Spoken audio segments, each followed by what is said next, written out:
بلکہ حضور نے یہاں تک فرمایا اپنے گوشت کی خوشبو سے ہمسائے کو تکلیف نہ دو، یا تو تھوڑا سا شوربہ زیادہ ڈال لو، یا ایسے زاویے ایسے وقت پکاؤ کہ ہمسائے کے بچے سو چکے ہیں، مزدور کے بچے ضد کر بیٹھے اور وہ ضد پوری نہ کر سکے تو پھر ان کے آنسو کون پوچھے گا اور کون ان کو چپ کرائے گا؟ وہ کیا کسی نے کہا تھا دوپہر کو وہ سو جاتی ہے اس ڈر سے، دوپہر کو وہ بچوں کو سلا دیتی ہے اس ڈر سے گلی میں پھر کھلونے بیچنے والا نہ آ جائے۔ کبھی ان لوگوں کے دکھ بھی ہم نے سمجھے ہوئے ہوتے۔ ہماری حالت تو یہ ہے کہ ہمارے دیہاتوں میں رواج ہے کہ جب کوئی شخص اپنی بیٹی کو رخصت کرتا ہے تو اس کا جہیز چارپائیوں پہ بچھا دیتے ہیں، اور پھر ایک بندے کو پیغام دیا جاتا ہے ایک عورت کو، جاؤ پوری بستی میں بتاؤ کہ ہماری بیٹی کا جہیز دیکھ جائے۔ اس کو ہم دیہاتی زبان کہتے ہیں رسم وکالہ کہتے ہیں۔ دیا تو اپنی بیٹی کو ہے، لوگوں کو دکھلا رہے ہیں داد وصول کرنے کے لیے کہ بڑا جی حد کر دی، کمال ہو گیا۔ ہم نے تو داد دے دی، 4 دن تندوروں پر چوپالوں میں یہی بات ہوئی، لیکن یہ نہ سوچا کہ تمہاری بیٹی کا جہیز دیکھنے کے لیے بیوہ کی یتیم بچیاں بھی آئیں، اس مزدور کی بیٹیاں بھی آئیں جو بڑھاپے کے باوجود، کانپتے ہوئے بدن کے باوجود کلی والا ڈبہ اٹھا کے مزدوروں والے اڈے پہ جا کے بیٹھتا ہے اور بوڑھا سمجھ کے اسے کوئی قبول بھی نہیں کرتا، اور وہ کہتا ہے مجھے 10-20 روپے کم دے دینا، لیکن کوئی اسے قبول نہیں کرتا۔ جب دوپہر کو وہ اپنا سامان سمیٹ کے، دیسی کانڈی سمیٹ کے جب وہ واپس پلٹتا ہے تو کوئی جانتا ہے کہ اس کے قدم کتنے بوجھل ہوتے ہیں، جبکہ وہ اپنی بیوی کو کہہ کے آیا تھا آج جو مزدوری ملے گی اس کا آٹا لے کر کے آؤں گا۔ گھر کی دہلیز عبور کرنا اس کے لیے پل صراط عبور کرنے کے مترادف ہوتا ہے، اور اندر کپڑے سی کے اور دیگر مزدوریاں کر کے اپنے جہیز کی تیاری کرنے والی بیٹیاں جب اپنے باپ کو یوں خالی آتے ہوئے دیکھتی ہیں تو جو کچوکے، جو زخم ان کے سینے پہ لگتے ہیں لفظوں میں اس کو بیان نہیں کیا جا سکتا۔ تمہاری بیٹی کا جہیز دیکھنے کے لیے اس مزدور کی بیٹیاں بھی آئیں، تم نے تو داد وصول کر لی، لیکن جو زخم ان کے کلیجے پہ لگے اس کا مداوع کس کے پاس ہے؟ تارا ٹوٹتا سب نے دیکھا، یہ نہ دیکھا ایک نے بھی، کس کی آنکھ سے آنسو ٹپکا، کس کا سہارا چھوٹ گیا۔ اللہ نے اپنے محبوب کو کہا کہ محبوب فَأَمَّا الْيَتِيمَ فَلَا تَقْهَرْ، یتیم پر دباؤ نہیں ڈالنا ہے۔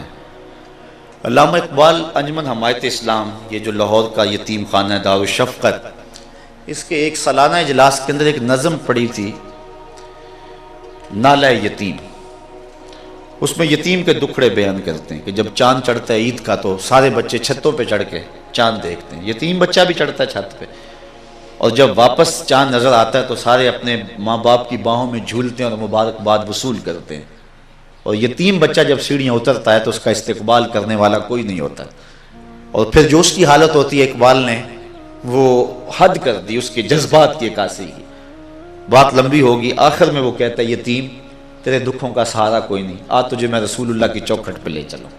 تصور ہی تصور میں اسے حضور کے دربار میں لے جاتا ہے، اور آقا کریم علیہ السلام پھر امت سے مخاطب ہو کے کہتے ہیں گر تم سمجھو تو 100 باتوں کی یہ ایک بات ہے، آبرو میری یتیمی کی تمہارے ہاتھ ہے۔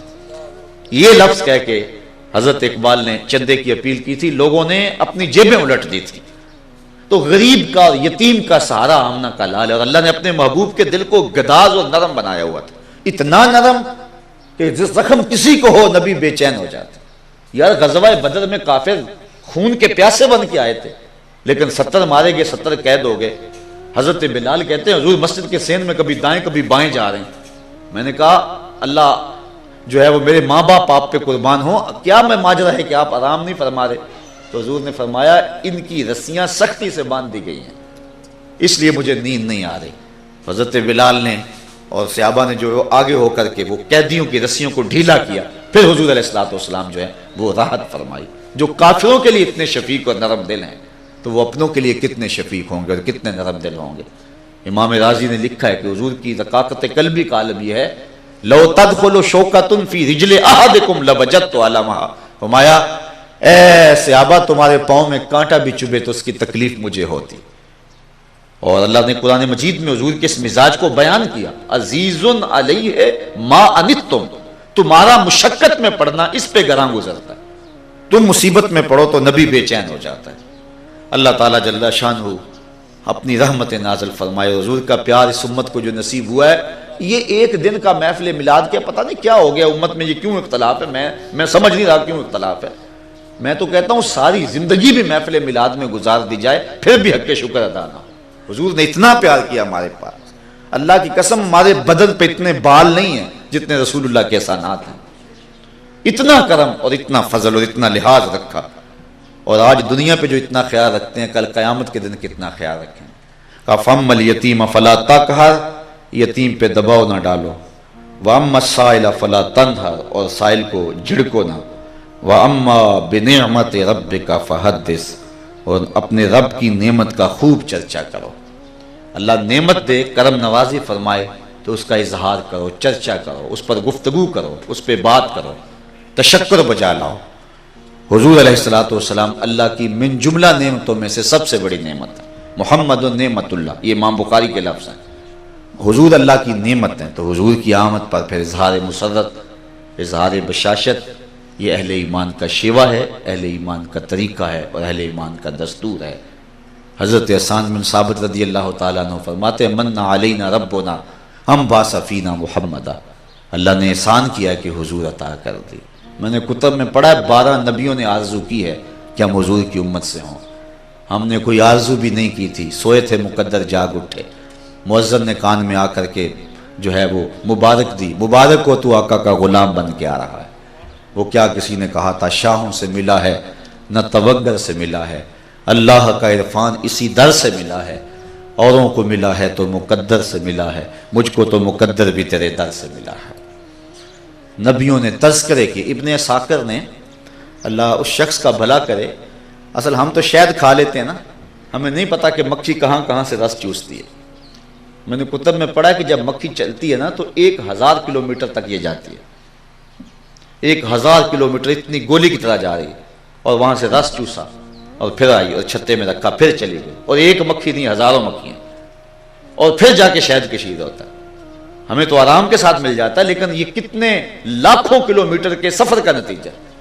یہ حدیثیں جو ہمارے پاس ہیں یہ تو ہمیں آسانی سے مل گئی ہیں، لیکن ان محدثین نے کتنی محنت کی۔ ابن ساکر کو ابن ساکر اسی لیے کہتے ہیں کہ وہ رہتا ہی لشکروں کے ساتھ ہے، جب کوئی لشکر راستہ ہوتا تو ابن ساکر بھی چلا جاتا، لوگ تلواریں تیز کر رہے ہوتے، یہ لوگوں سے پوچھتا ہوتا یار تم نے حضور کا کوئی فرمان تو نہیں سنا؟ اگر سنا ہے تو مجھے بتاؤ۔ تو اس طرح وہ جمع کرتا رہتا۔ میرے پاس ابن ساکر کتاب نہیں ہے، اس کا خلاصہ ہے، وہ خلاصہ 40 جلدوں کے اندر ہے۔ جس کتاب کا خلاصہ 40 جلدوں کے اندر، آپ اندازہ کریں کہ وہ کتاب کتنی بڑی ہوگی۔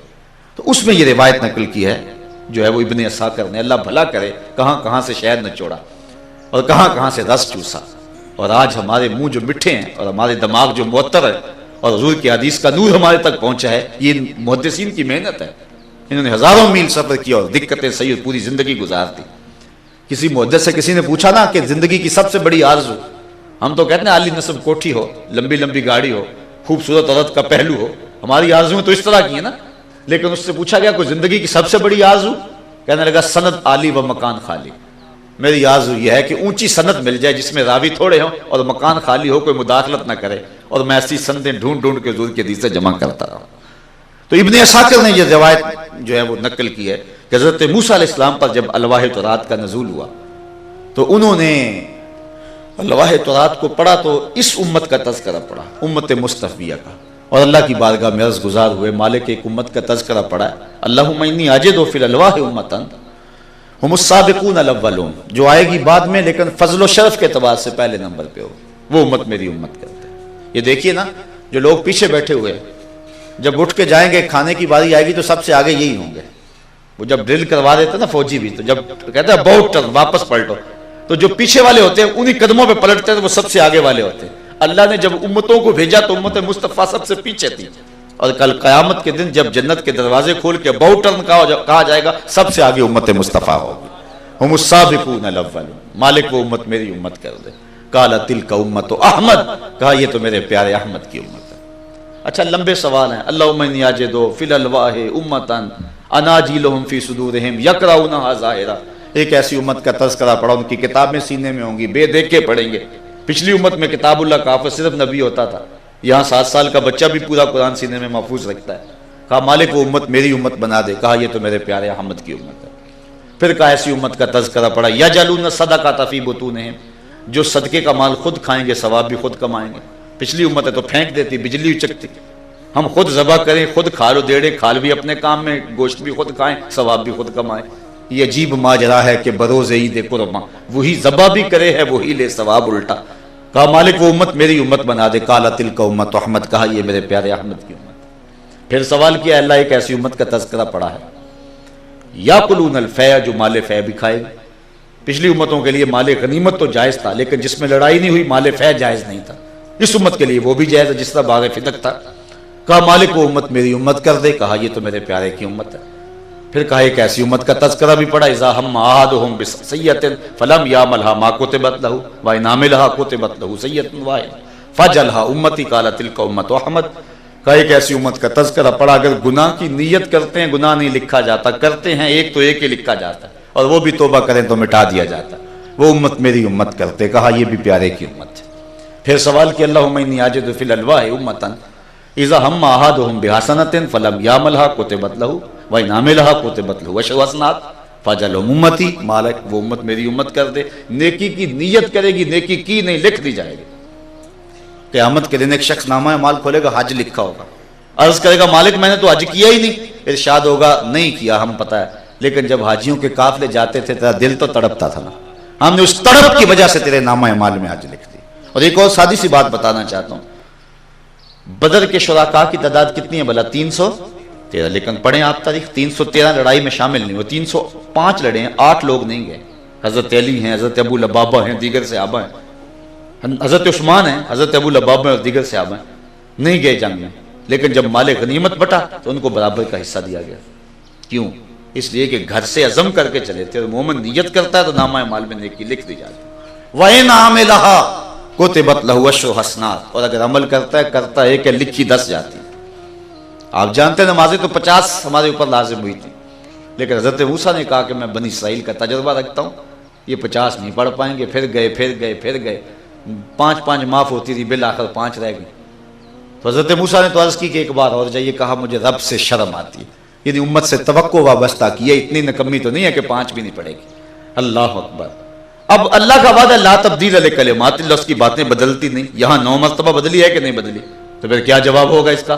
یہی جواب من جاء بالحسنۃ فلہ عشر امثالہا. جو ایک نیکی کرے 10 کا ثواب. پڑھو گے 5 ضرب دو 10 سے تو ثواب 50 کا ہی نصیب ہوگا، جس کی اس کی باتیں تبدیل نہیں ہوتی ہیں. یا اللہ یہ امت میری امت بنا دے. بڑی لمبی حدیث ہے. ایسے علماء ہوں گے جن کو اللہ علم بڑا دے گا اس امت میں ہوں گے، اے اللہ وہ امت میری امت کر دے. دجال کو قتل کریں گے وہ امت میری امت کر دے. جواب ملتا رہا تلک امت احمد. تو پھر حضرت موسیٰ نے آخر میں عرض کی اللہم اجعلنی من امت احمد، اے اللہ مجھے اس نبی کی امت سے کر دے. یار نبی آرزو کرتے رہے. حضرت عیسیٰ علیہ السلام نے اپنی قوم کو کہا، انجیل برنباس کے لفظ ہیں، یہ پہلا حصہ تو قرآن کے دامن میں بھی ہے، مبشرا برسول یاتی من بعد اسمہ احمد، کہ میرے بعد وہی آئے گا جس کا نام احمد ہوگا. تو ایک حواری اٹھ کے کھڑا ہو جاتا ہے اور کہتا ہے حضرت جس